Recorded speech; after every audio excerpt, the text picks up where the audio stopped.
Health economics is concerned with the utilization of limited resources,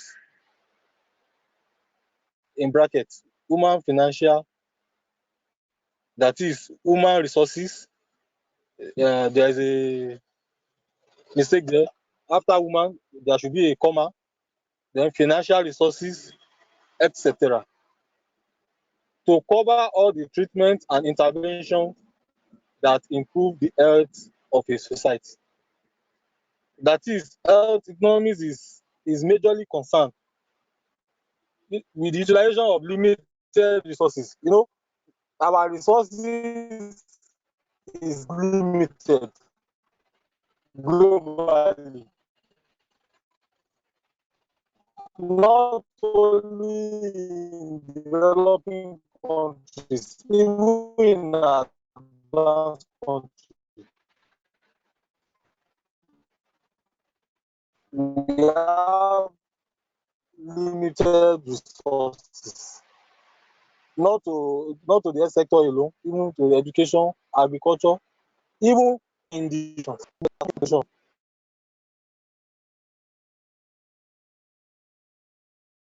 To cover all the provide the formation of economic theory, and such are the basic and as such 3 basic questions will arise. That in economics there is what we call scarcity of resources, human resources, financial resources, and so on and so forth. It is as a result of this scarcity that will bring about 3 major questions. That is, 3 major questions will arise. And what are the questions? One, what goods and services shall we provide?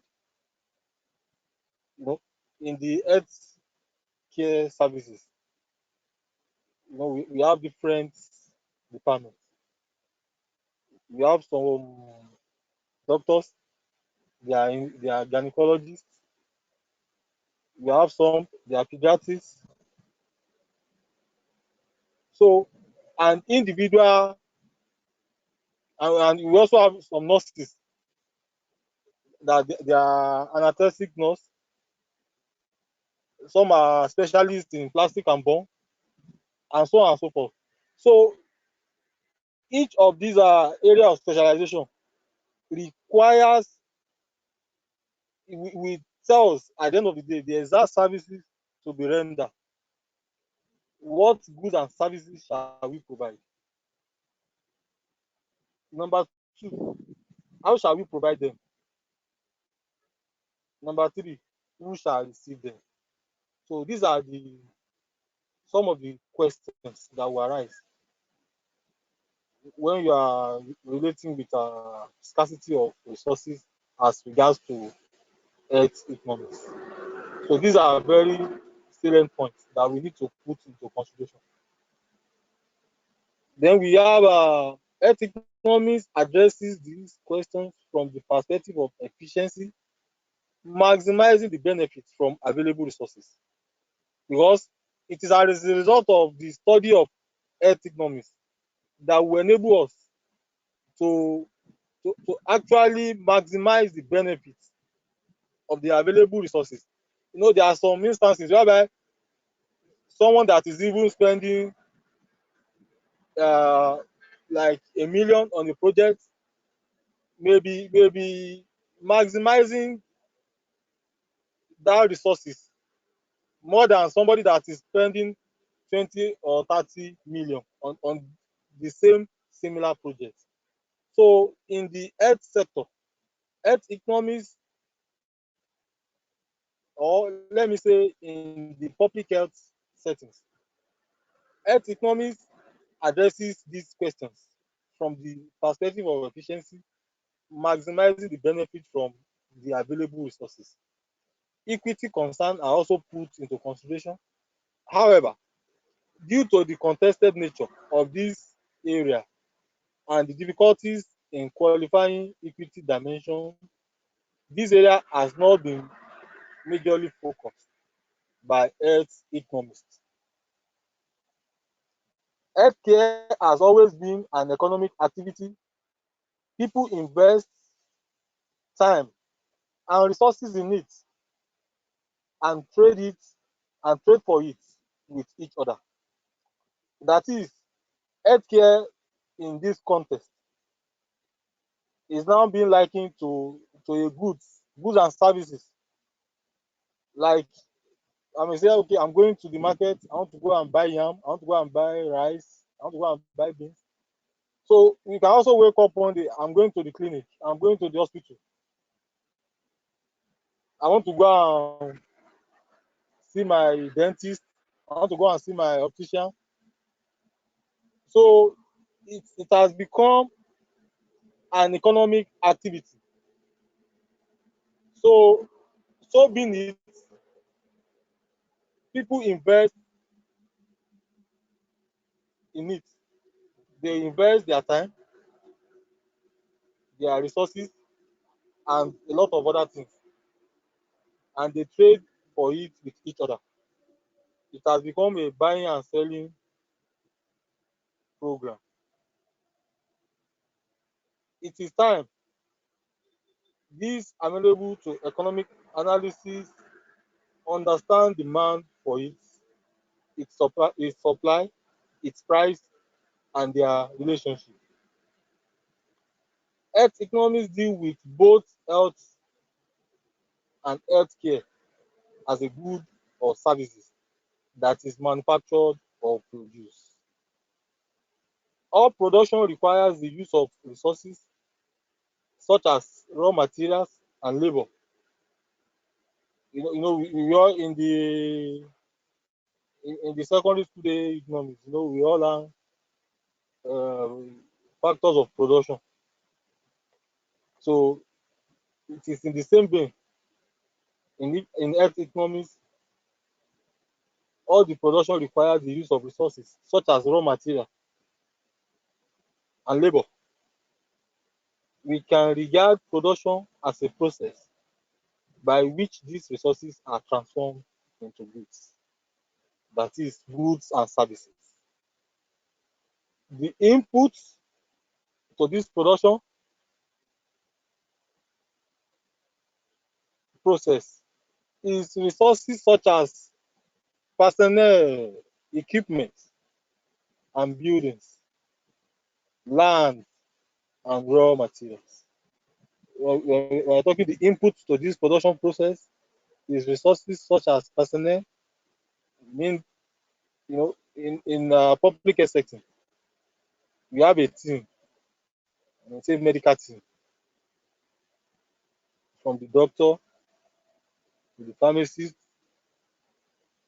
lab officials to maybe community health ex ten sion workers, as the case may be, to health attendants, record officer, health information officers, to cleaners, to drivers. Everybody, they are equally important. These are the human resources. These are the personnel that is required. Then now talk of equipment. Maybe starting from the list, talk of thermometer, stethoscope, ultrasound machine, X-ray machine, and so on and so forth. Now talk of the building, the land, and the raw materials. These are the production processes.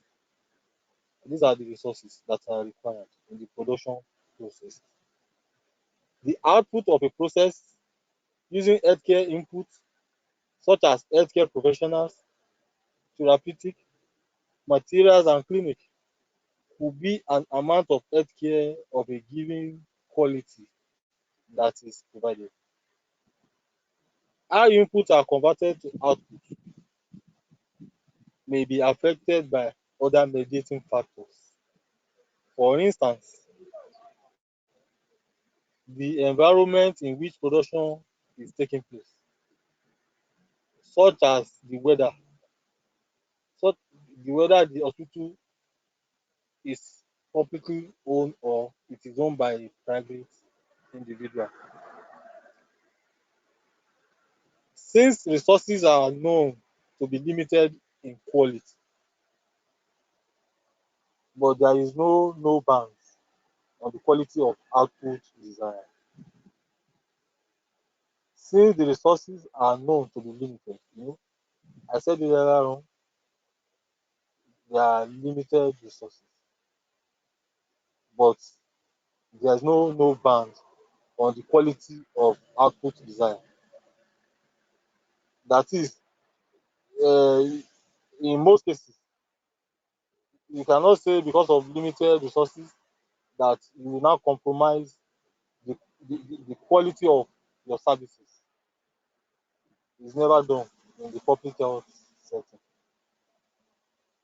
These both act as fundamental driving force for economic activity and explain why health and healthcare can and should be considered like goods. These both act as fundamental driving force for economic activity and explain why health and healthcare can and should be considered like goods. That is from the above explanation, from the resources that are limited and the type of resources. So that simply explain the reason why that economic activity should be and why health and healthcare should be considered like goods. So this is known as scarcity of resources. That is, we cannot have all of the goods that we must. And in choosing the goods that we have to trade off one for another. We cannot have all the goods that we must have. And in choosing the goods, we have to trade off one good for another. Healthcare is such an economic good. Nowhere in the world is there a healthcare system that devoted enough resources to healthcare to meet all its citizens' wants. In healthcare system, there are enough healthcare resources to meet all the health needs of the people. So we have to choose which needs are to be met. Since the resources are limited to meet the people need. So that means we have to choose which one are to be met and which one do we leave over, at least for the at least temporarily.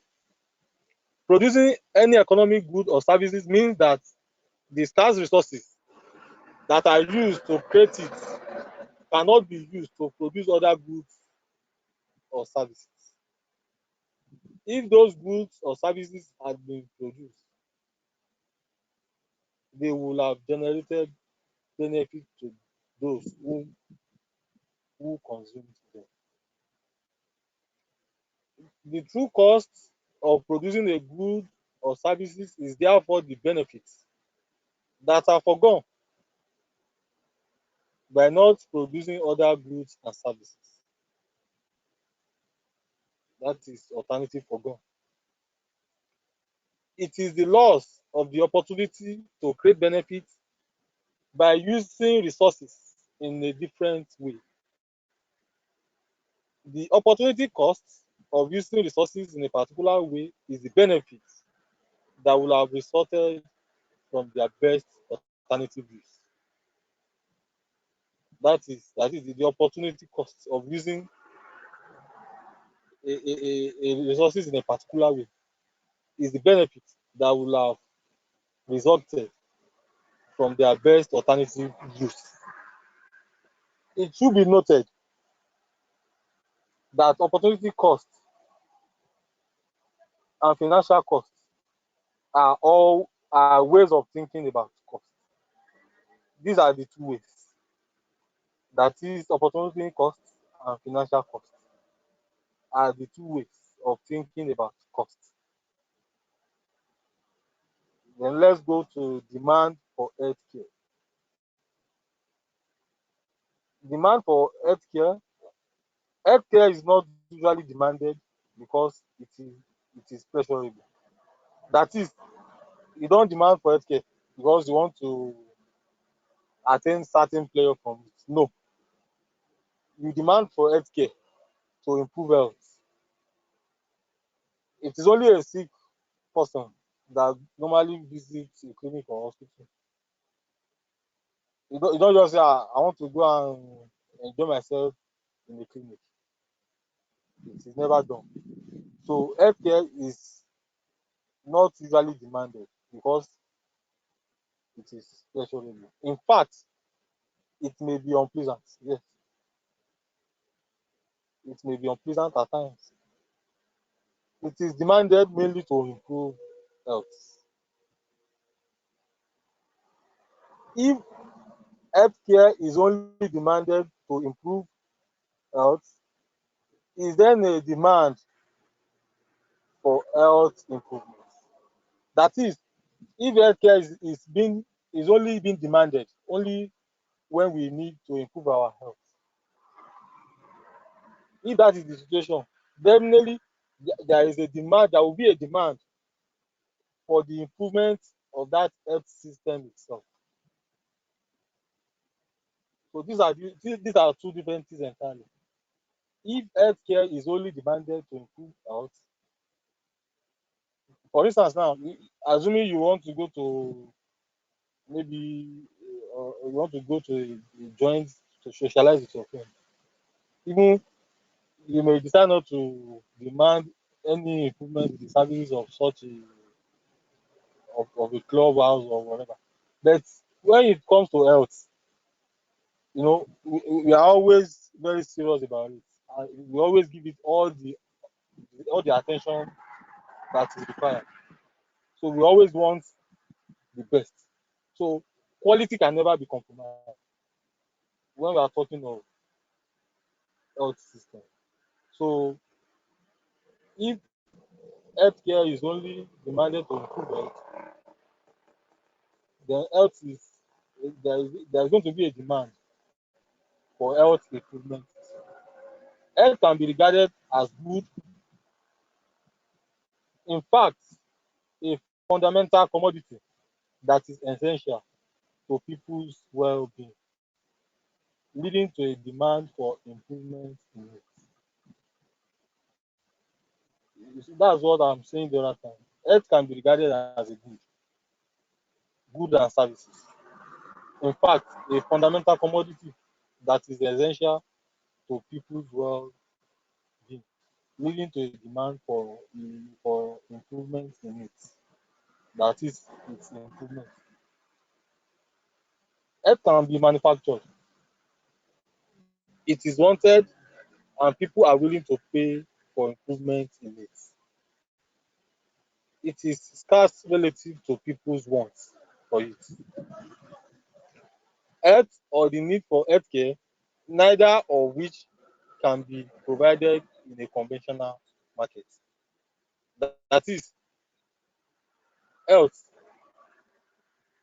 or the need for healthcare, neither of it can be provided for in a conventional market, our normal conventional market, Oshodi market, so market, Sokoto market, Ojota market.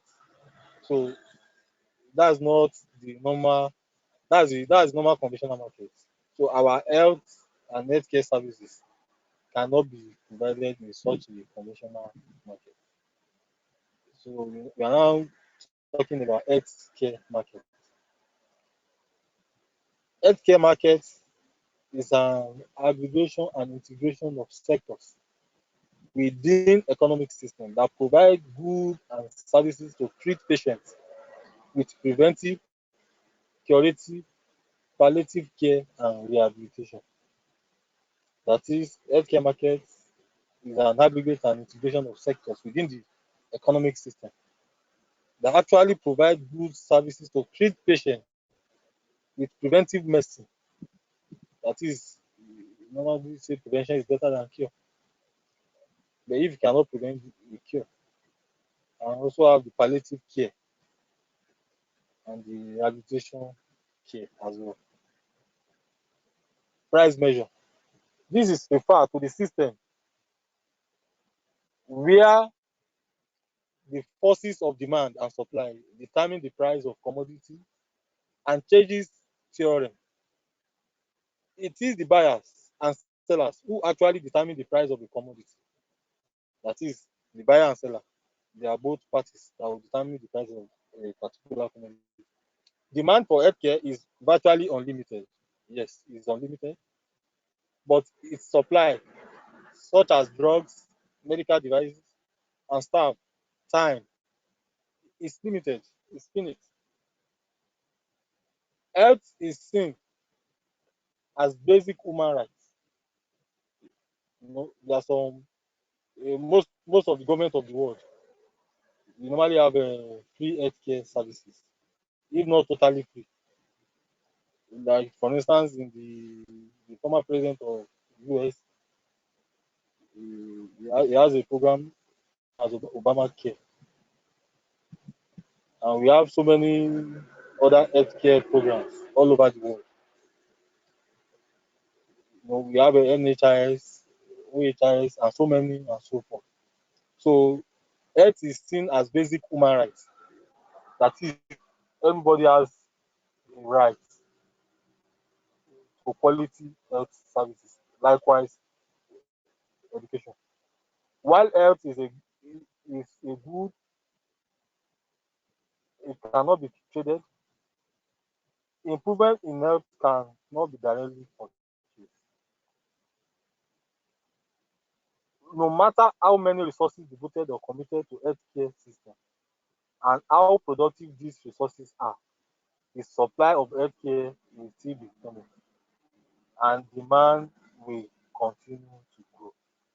That is, there is no amount of resources. So you still be like Oliver Twist, you still be asking for more. You still be having one or two areas to invest on in order to improve the standard of services that will be rendered. So we have to take note of these key points. The demand for healthcare is virtually unlimited, but its supply is finite. The demand for healthcare is derived from the demand for health. The supply for healthcare depends upon the input into the activity, especially labor and medicine. It's always be necessary to take the key issue of opportunity cost. The opportunity cost is a very key issue in health economics. It's a very, very key issue. Opportunity cost. Please take note. So let's go for today's assignment. So we have the assignment that to be submitted to the below email address. Sorry, all in small letter. I mean the email address, all in small letter. So one, enumerate factors that distinguish health economics. Enumerate factors that distinguish health economics. Two, what is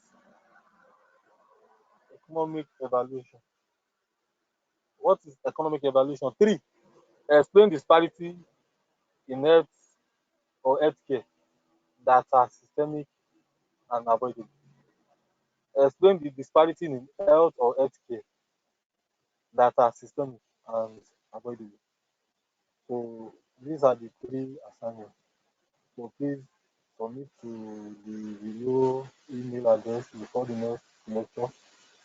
So I think my time is almost up. So thank you so much for listening to this lecture. Once again, I'm Falabi Abiola Gani. So on this note, I want to say that uh, we should we should all be as we are all aware of present situation globally with the emergence of the COVID-19 pandemic. So please and please let us stay safe. Let us adhere strictly to all the hygienic rules as prescribed by the NCDC, washing of hands, maintaining physical and social distance, uh,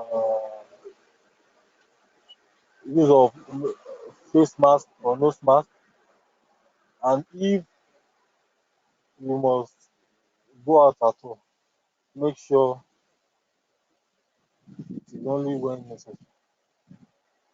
So thank you and God bless you. We meet next time. Thank you.